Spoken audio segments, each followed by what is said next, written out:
এর চাইতে বড় আর কোনো শাসন হয় না।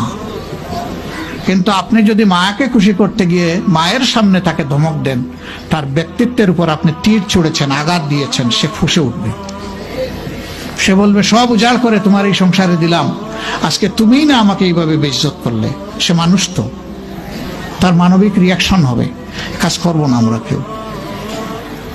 আমাদের জীবনের অংশ, আমাদের হাড়ের অংশ, আমাদের কলিজার অংশকে আমরা সেইভাবে সম্মান দিব ইনশাআল্লাহ। আমরা ভালোবাসবো, সে আমার স্ত্রী। আমরা শ্রদ্ধা করবো, সে আমার সন্তানের মা। স্ত্রী হিসাবে ভালোবাসা পাবে, মায়ের জাতি হিসাবে সে সম্মান পাবে।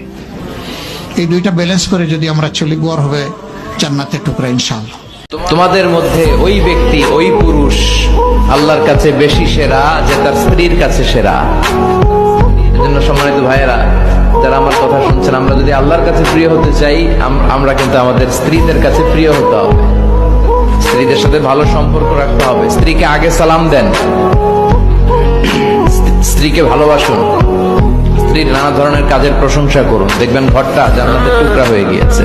স্ত্রীকে কখনো মা বাপ, সন্তান সন্ততির সামনে কোনো ভুল ত্রুটি হলে শাসন করবেন না।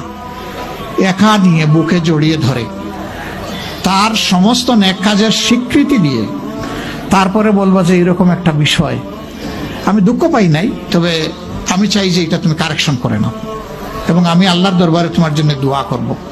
মাথায় হাত রেখে একটু দোয়া করে দেন। এর চাইতে বড় আর কোনো শাসন হয় না। কিন্তু আপনি যদি মাকে খুশি করতে গিয়ে মায়ের সামনে তাকে ধমক দেন, তার ব্যক্তিত্বের উপর আপনি তীর ছুঁড়েছেন, আঘাত দিয়েছেন, সে ফুঁসে উঠবে। সে বলবে সব উজাড় করে তোমার এই সংসারে দিলাম, আজকে তুমিই না আমাকে এইভাবে বেইজ্জত করলে। সে মানুষ তো, তার মানবিক রিয়াকশন হবে। কাজ করবো না আমরা কেউ। আমাদের জীবনের অংশ, আমাদের হাড়ের অংশ, আমাদের কলিজার অংশকে আমরা সেইভাবে সম্মান দিব ইনশাআল্লাহ। আমরা ভালোবাসবো, সে আমার স্ত্রী। আমরা শ্রদ্ধা করবো, সে আমার সন্তানের মা। স্ত্রী হিসাবে ভালোবাসা পাবে, মায়ের জাতি হিসাবে সে সম্মান পাবে।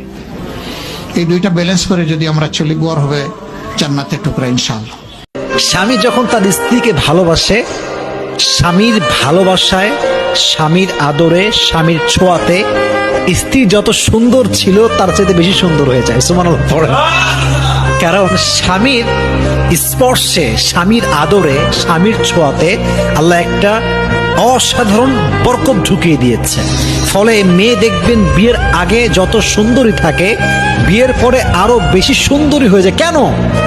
এর কারণটা হচ্ছে আল্লাহ তাআলা পুরুষের হাতে, স্বামীর হাতে, তার স্পর্শে এক অসাধারণ নিয়ামত ঢুকিয়ে দিয়েছে। ফলে যখন সে তার স্ত্রীকে ভালোবেসে স্পর্শ করে, তার স্ত্রী আরো বেশি সুন্দর হয়ে যায়। সুবহানাল্লাহ পড়ে। এখন বউ যদি সুন্দরী হয় কোন পুরুষের, লাভটা কার? স্বামীর লাভ আছে না নাই? তা আপনি যত বেশি ভালোবাসবেন, আপনার বউ তত বেশি সুন্দর হবে। নারীদেরকে বাঁকা পাঁজরের হাড় থেকে তৈরি। প্রত্যেক স্বামীর বাঁকা হাড় থেকে তার স্ত্রী তৈরি এমনটা নয়। সাইয়েদনা আদম আলাইহিস সালামের বাঁকা পাঁজরের হাড় থেকে হাওয়া আলাইহিস সালামকে তৈরি।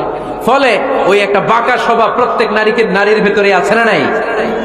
এই বাঁকা হাড্ডির সোজা করতে গেলে হাড্ডি ভেঙে যায়, আর রেখে দিলে বাঁকাই থেকে যায়। এজন্য বিষ্ণু বলেন ফাস্তাউসু বিন-নিসাই খায়রা, কোমল আচরণ করো, ভালো আচরণ করো, ভালোবাসার কথা বলো, স্ত্রীকে ভালোবাসার কথা শোনাবে।